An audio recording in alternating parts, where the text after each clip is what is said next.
Gaza का नाम सुनते ही खंडरों में तब्दील घर, बम धमाके और भूख से तड़पते लोग नजर आते हैं। गाजा में हालात बद से बदतर हो गए हैं। मासूम बच्चे, बड़े बूढ़े और महिलाएं सब भूख से परेशान हैं। असमय मौतें हो रही हैं। इसके बावजूद गाजा पट्टी में भूखमरी की घोषणा नहीं हो रही। तो सवाल है कि कब होती है भूखमरी की घोषणा?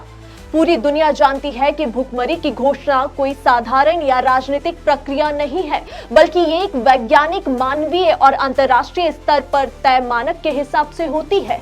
आमतौर पर भूखमरी की घोषणा संयुक्त राष्ट्र की एजेंसियां, खासकर संयुक्त राष्ट्र खाद्य और कृषि संगठन, विश्व खाद्य कार्यक्रम और integrated food security phase classification के माध्यम से की जाती है। आईपीसी एक वैश्विक मानक है जो किसी क्षेत्र में खाद्य सुरक्षा की स्थिति का जायजा लेता है और उसे 5 हिस्सों में बांटता है। उसी के रिपोर्ट के आधार पर भूखमरी घोषित की जा सकती है।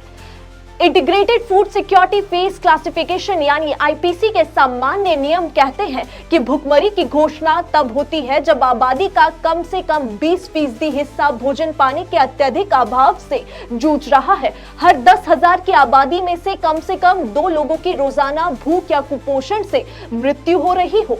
30% से अधिक बच्चों में अधिक कुपोषण के मामले सामने आ रहे हो। इन तीनों शर्तों के आधार पर ही किसी क्षेत्र में भूखमरी की आधिकारिक घोषणा की जाती है। ये घोषणा आमतौर पर आईपीसी की रिपोर्ट के आधार पर संबंधित देश के सरकार, संयुक्त राष्ट्र एजेंसियां या मानवीय सहायता संगठन करते हैं। तो फिर सवाल उठता है कि गाजा में हालात बद से बदतर होने के बावजूद भी भूखमरी की घोषणा क्यों नहीं हो रही?